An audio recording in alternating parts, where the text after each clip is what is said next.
Hey guys, I'm back for R, which is reading and rewards.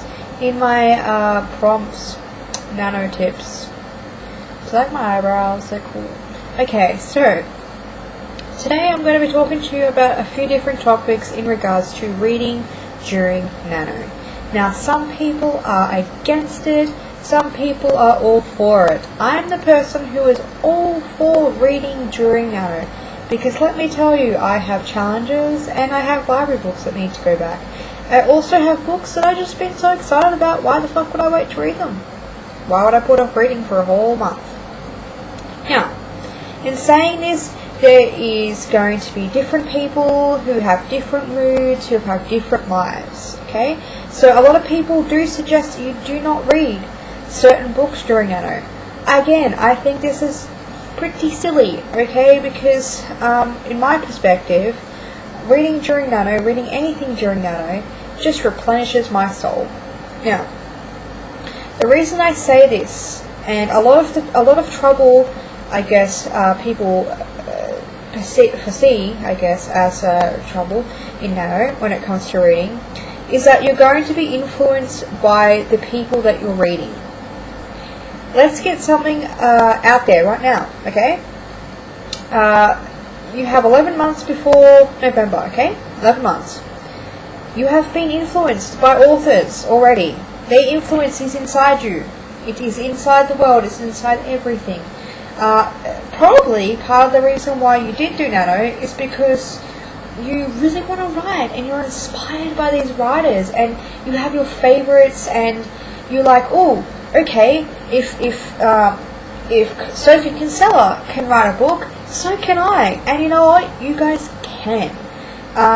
So I just find it really weird that, and I'm not putting anyone off, guys, I'm just saying my opinions. I find it weird when people say don't read those sort of books, because for me, I will read anything and everything during nano because, like I said, I was influenced before, and if I'm reading something that has to do with something that I'm writing, fantastic, especially if it is a fiction book, because it means that, for me personally, it means that if I'm enjoying the book, I'm going to get more excited about writing my book because I know that someone has written a book like this before, that someone has, well, exactly the same, but someone has gone out there and done exactly what I'm doing right now, which is slogging in the heart, slogging out this novel, and they've done it. So if they can do it, so can I. That's what I feel like. And also, if say I'm writing a story about supernatural something, and I'm reading a book, and it's really really great book, and I love it, I will probably go to the computer and just start typing away and getting involved in my story and loving it. Now, I can see that there would be trouble in that, because some people would be influenced by the trends, by the flows, etc. We're in a market, okay? Nano is not the market. Nano is a chance for you to just write. Nano is a chance for you to take all your inspiration that you gain from writers, authors, friends, family, pictures, your toenails, the roof, the sky, whatever. Any inspiration that you get from life itself, whatever that may be, that is what you use with nano. Nano can be, but it's not primarily a chance for you to sit down and write a novel that you're going to sit down, write it, and then you're going to publish straight away. No, the whole idea is to get it out. So for me, when we talk about writing and reading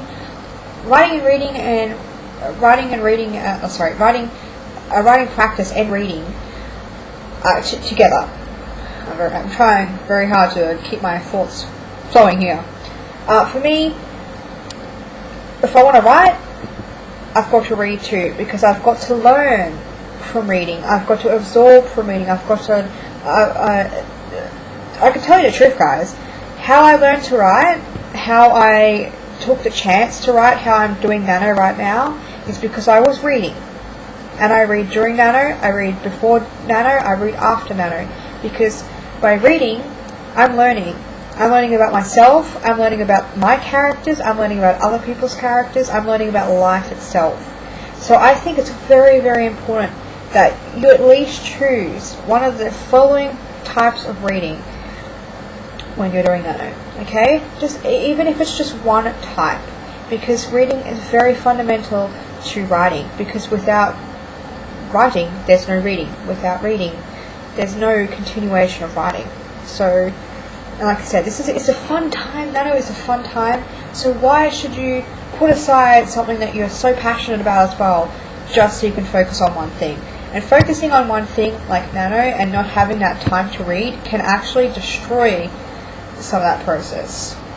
Speaking personally, other people may have different opinions, and feel free to say that, but for me, I think that having even like 15 minutes a day between writing and work and life and things like that is very, very important, because you're still staying with the things that you're passionate about. Okay, so one of the sorts of reading books that you can do is you can read some writing books. Now, when I say writing books, I'm not talking about how-to books, because you read the how-to books before November, because hopefully if you're a planner, by November you'll have a brief plan anyway, so you'll know how to structure a novel and plot it out and everything like that. If not, if you're just winging it, they're a good idea to read some, how to write books before November. I generally don't read them during November unless I'm very stuck. But the kind of books I'm talking about are things like prompt books, exercise books, things like that do not focus so much on how to write, but different avenues that you can explore with your writing. So exercises, prompts, ideas, these kind of things. If you would like to check out my prompts video, check it out. I have lots of different ways that you can use prompts and with writing. Another is obviously the Nano book. This book is meant to be read during November, so if you haven't got your hands on it, probably pick one up. It's good. It's a good book. It really is. If not, you don't need you don't need this to do Nano. You don't need it, but it is a great reference as well. And what it has is a breakdown of each week during Nano, and it has ideas and things to consider. Fun. It's hilariously funny. And it's cute too, that little teapot. So this book is really a great inspiration tool for Nano. So if you can get your hands on anything like this that just is kind of fun and humorous, an exploration of writing itself, an exploration of anything like that, is just a great tool. So reading in November, yes you can. You can read in November. It's just about picking the right type of books. By all means, go ahead and read a how-to write novel during November. You can do anything you want to. It has worked for me in the past. Sometimes it doesn't. Try these things. Experiment. Much like with writing, so with reading. The other is reading fiction. So for me, I will generally try to go towards the lighter things. And when coming up with fiction as well, this comes under rereading my favorites. So an example of something really light is like a chick-lit book. I would like to be reading something like this during Nano, in between my 15-minute breaks between my word walls and my writing. It'd be nice to just sit down and have a cuppa as a reward and just read. But I don't want to read something very heavy. I think there is a difference between reading nothing and reading something totally heavy that's just going to drag you down. You want to read something that's going to keep it's going to affect you, but not affect you greatly to the point that you're depressed, because the point of reading during Nano is so that you can relax. So picking up something light, picking up something that you know that you're going to like, again, we're reading favorites, or picking up authors that you love. So for instance, if I could do it, I would read Die For Me Again by Emmy Plum, or I'd read something by her. Or for instance, I really love Monica McNerney, so I could pick up Lawless Secret, or I could pick up another book by her. Reading someone that I know and trust as a writer during November is a great thing to do, because you kind of already have an idea of what their writing style is like and what to expect in some degrees. So it takes that pressure off the new experiences, but you're still gaining a new experience through the same author. It also makes choosing a book during Nano a lot easier, because you're not having to stress about which one to read. You can just, starting new authors rather, You could just pick up a book and say, ooh, okay, I would really like to read another book in the series, or I'd really like to read Die For Me again. I really enjoyed that. I think it would be great to read it again during November. So, you know, and you kind of already know the story, and it's just enjoying that experience again. So definitely pick up some fiction books. Like I said, read fiction during November. Just choose wisely. Don't pick up something too dark if you're not able to digest it. Okay, guys? Pick up something light. Pick up something fun. Pick something new and exciting that by an author that you have already read. So these are 2 examples. Lastly, relating to books, reference books. You can read reference books during November. It's really great to take notes and to get inspiration. However, I do recommend that you probably try and read your reference material September and October. I mainly say this because from experience, when I have been doing this during November, I have got distracted a fair bit. However, in saying that you can still read, I suggest you do it through timing. And by timing I mean, like you say, oh, I'm going to spend the next 15 minutes researching, note-taking, etc. And then after that 15 minutes, I'm going to continue to work on my novel. Now, my advice also is that if you're partway through a story and you're having fun, you're having a ball, and writing is flowing, and you get stuck because you need to research, just put in the brackets, I'm going to research this later, or research. Then you can go back to it. Just continue writing, okay guys? The main aim is to continue writing. We're not worrying about what the quality is like, we're not worrying about the accuracy. I had a friend who suggested that I not write that story because I had no idea what the fuck I was talking about, and I should just not write it. And I thought, well, you know what, I'm going to write it anyway because I have a brief idea of what the story is about, I have a brief idea of the time, I have done my research, I have done a little bit of research, not everything, and everyone's experience is different. I'm not going to stop research from writing a story that I'm passionate about. I'm not going to do that. The research comes later. So guys, if you're interested in a topic, get some books from the library, buy some books, dig into them before November. If not, if you find a book that you really want to read during November that has something to do with your story, or I'm mainly speaking non-fiction books, read it. Just do it. If you're passionate about that subject, when you read it, it's going to come through your writing. You're going to get excited. And that's my experience. I have a book here about Holocaust, and so basically one of my story ideas is that I'm going to be writing about that. Now, I've spent a lot of time watching, reviewing, that kind of stuff, but I know I'm going to have some down days where I'm going to be like, oh god, I really just need to get back into the story. My life is hectic, I need to get back into the story. I need an idea of what that time is like again. I need to be reminded of what that time is like. And you can do it through reading. So definitely read some reference books. Again, just try to do it before November. But if you can't, don't kill yourself over it. Timed writing and timed reference reading is a really great tool. And it'll also kind of expand your horizons as well. I'll give you something else to do if you're having a writer's block. It's a great idea because you can go through your book and take notes, and then from those notes you can do some mind mapping, which mind mapping gets your creative juices flowing as well, and from that you'll probably end up writing a couple of words. Even if it's 5 words, you have still written something.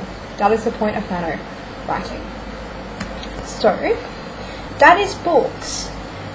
Basically, the way I do my rewards is a 3-tier system: small, medium, and large. Large being the winning time where I've won nano and I get to treat myself enormously. However, well, my budget is. So for something for me would be large when I've won. I will replenish my book supply. So I'm actually planning on buying a few books for myself if I reach that goal. Knowing me, I'll probably buy books anyway, but that's not the point. Especially if there's a special book that you want. And I do suggest this too. If you have a partner or a family member who you can give some money to, or who would reward you, or like my partner, for example, I've planning on giving him some money, and he's going to buy me an Amazon card. But I can't have that Amazon card, and he's going to take my money off me, and I can't have it until I have finished my novel. So therefore, it's kind of like at the end of that whole November, I get the satisfaction of finishing a novel. I also get a shopping trip. You know what I mean? I just if it's $5-10, I still get something, and it's not something you can just give to yourself. If you give that over to someone else, they have that kind of control over it. And so, for me, it's like, yes, I've got to get it off my partner. I need it now. That kind of thing. Or it would be buying myself some stationery, a new journal. I love journaling, so it would be really great to surprise myself with a journal. Surprise, I won! Okay, the second tier is medium. Medium is like coffee dates, going out and having something to eat, like taking myself out or saying to my partner or family, would you like to go out and have a meal? I've been actually in this room for 2 weeks. I haven't really eaten anything except some stale cheese and a sock. So I'd really like to go out, and I've got my words up. I'm halfway there. I've beaten my word count. So let's go out and eat. Probably a lot, so that when I get back home, I can sit here for another 2 weeks. So I suggest doing it on a fortnightly basis, but you can do it weekly if you like. But I do it fortnightly because otherwise I get too used to the idea of rewards. Also, coffee dates.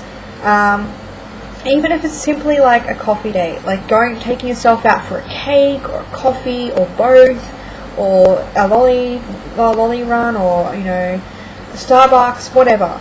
And you can actually take your writing along with you if you really feel like it. That's a reward. That is a reward. And the lower one, which is a small one, is for me, it's just basically like rewarding myself with a block of chocolate or a cup of tea when I've finished a certain number of words. So like let's just say the daily goal is 2,000 words. So at the end of 2,000 words, or if I've reached that 2,000 words, I'll make myself a coffee or a tea, and I'll have a piece of chocolate, and I'll sit down and have a good read. So reading breaks as well. Or if you finish 2K, how about you watch some videos on YouTube? That kind of thing. Rewarding yourself for actually reaching your goals. Small is for mini goals. So like, words and stuff. And medium is for if you've like reached the halfway point or the end of the week's goals. And then large is definitely the end. So I hope those tips have helped you in regards to reading and rewards during Nano. That's what works for me. It may not work for you, but if you want to say anything else, give me a comment, or give us some comments. I'll do it. I've been talking non-stop today, so my mouth is like blah, blah, blah. Okay, so I'm going to go and work on some more videos. I have an outlining video which should be up probably by the time I film this, and they're a little bit out of order, but we'll go with that. So I'd like to hear your comments and feedback, so bye guys. And if you're doing Nano, yay! I think it's like 7 something days. Oh. Okay.